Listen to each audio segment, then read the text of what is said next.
Only one psychiatric hospital in American history has ever welcomed a Hollywood film crew through its doors. The superintendent invited them in personally. 89 real patients worked as extras on set. The actual head of the asylum played himself on screen. The whole world saw what life looked like inside this place. And yet, decades later, when a state senator opened a forgotten door on those very same grounds, he found something that proved the real story was far worse than anything Hollywood ever put on film. But to understand how this happened, you have to go back over a century, to when Oregon first decided it needed a place to put people it did not know what to do with. In the 1850s, Oregon was barely a state. It had a population of around 50,000 people and almost no medical infrastructure to speak of. For nearly 2 decades, the state paid a private physician in Portland named James Hawthorne to house its mentally ill.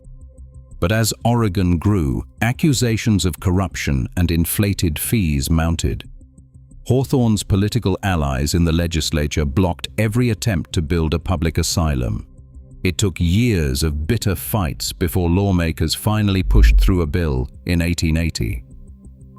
The following year, ground was broken on a new facility in Salem, on a street that locals called Asylum Avenue.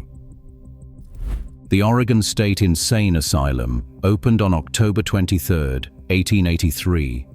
It was designed in the Kirkbride Plan, a style of institutional architecture built around a central administration building with long, staggered wings extending outward on each side.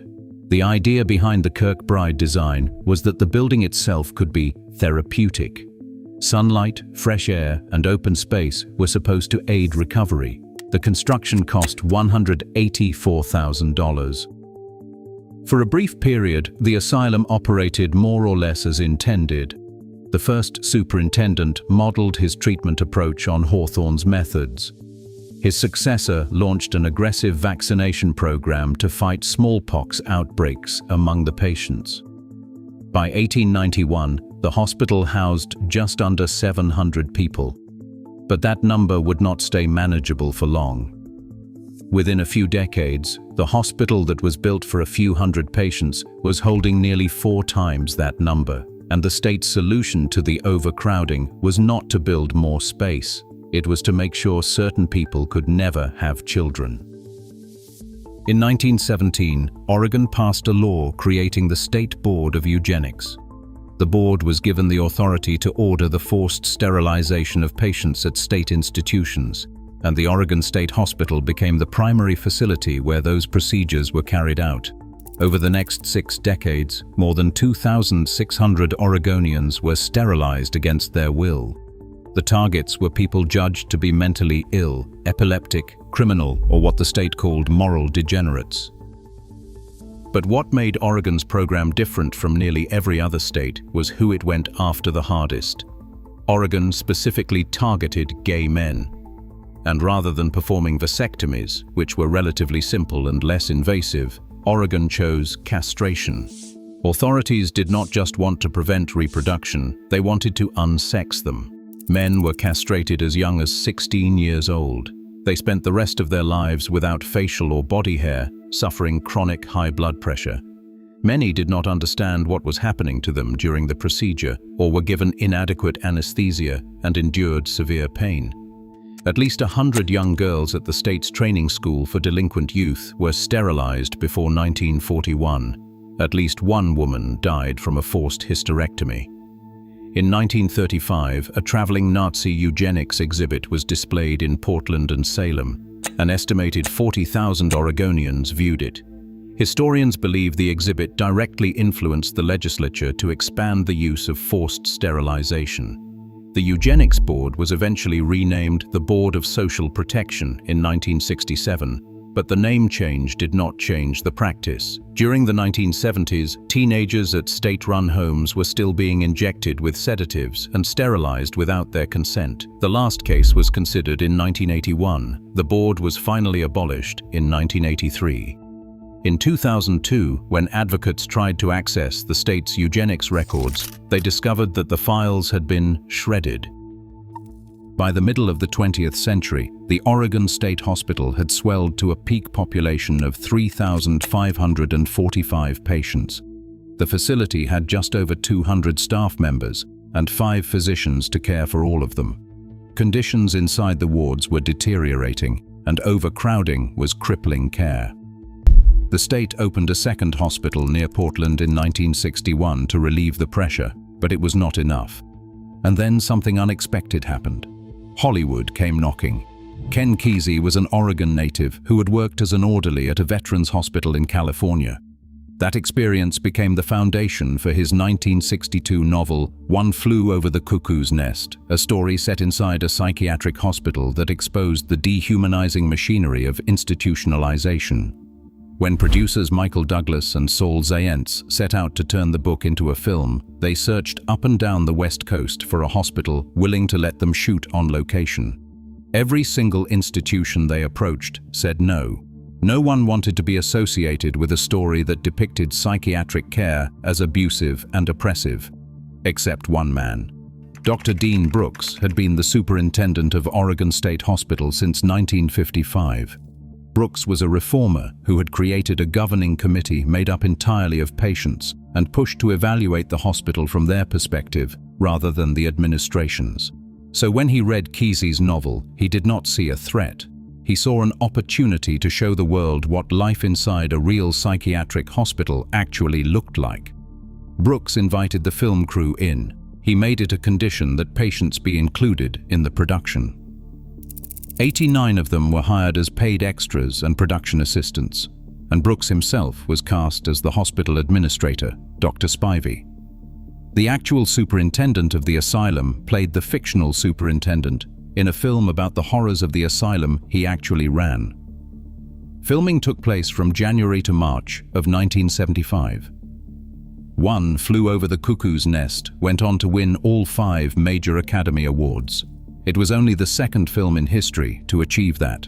It changed how millions of Americans thought about mental institutions. It did almost nothing for the institution where it was made.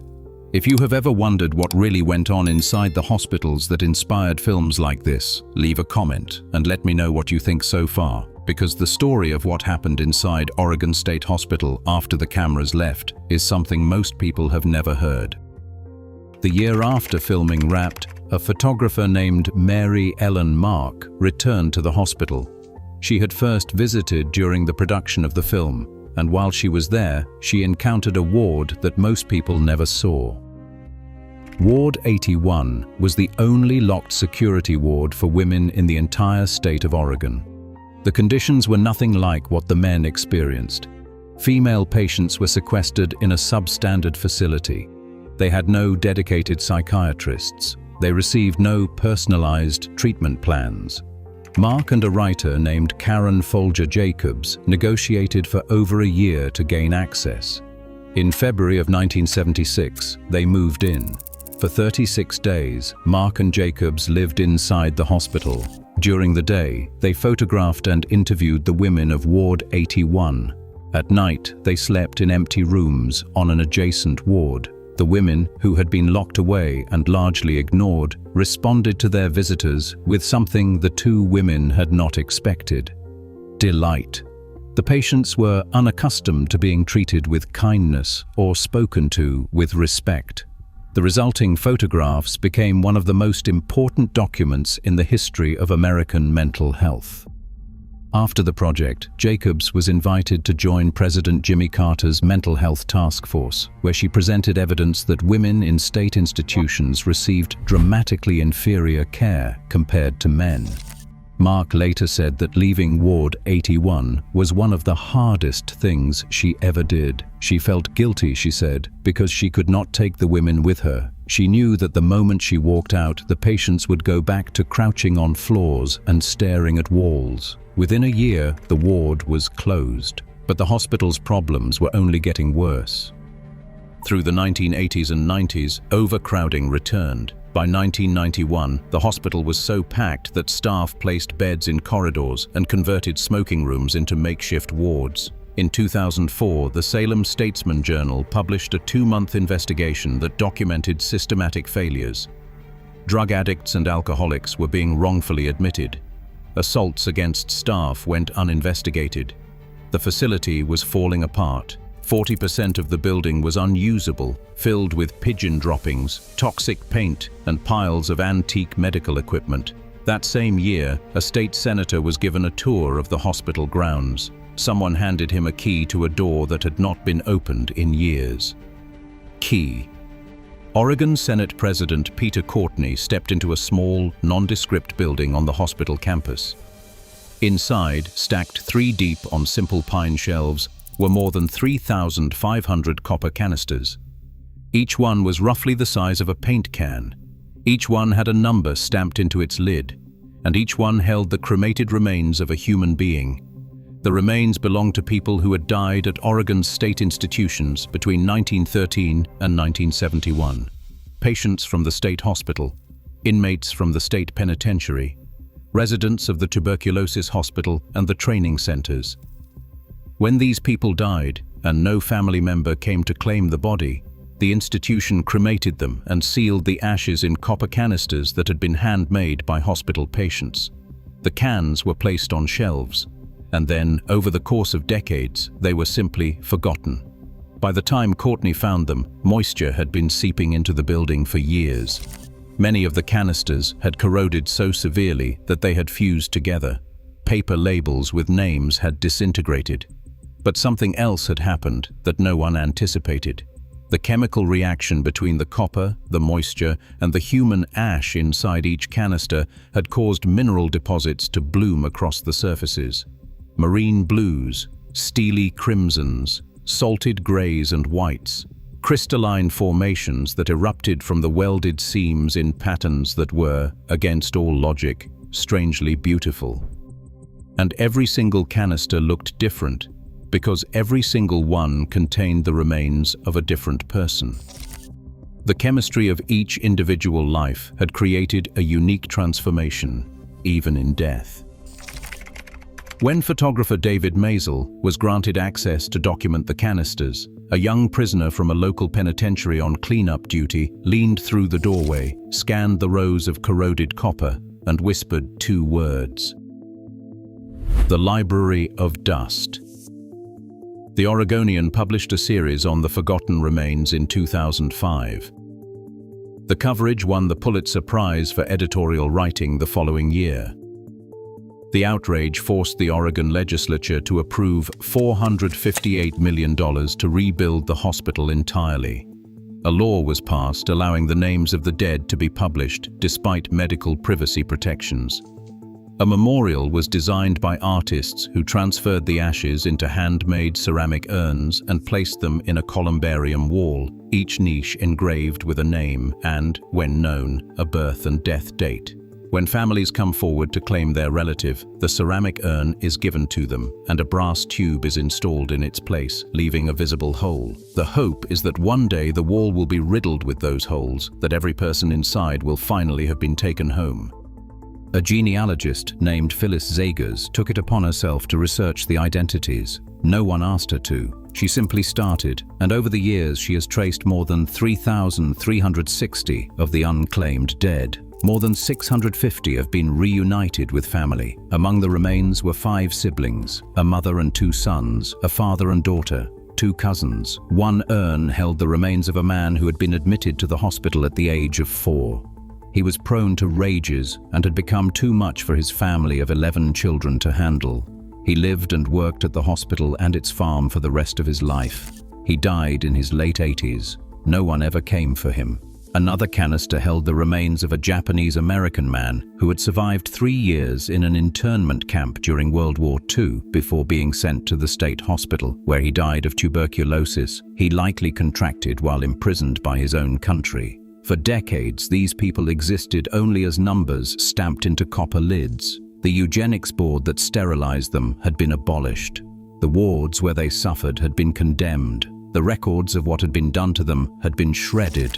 But their remains sat on the same grounds, unclaimed, while the state moved on as if they had never existed. The hospital had its own cemetery once, but in 1913, the legislature ordered the graves exhumed and the bodies cremated to free up the land. Even in death, these patients were moved to make room for something the state considered more valuable. The new hospital opened in 2011. Brand new facilities, modern treatment programs, nearly $500 million spent to replace everything that had failed.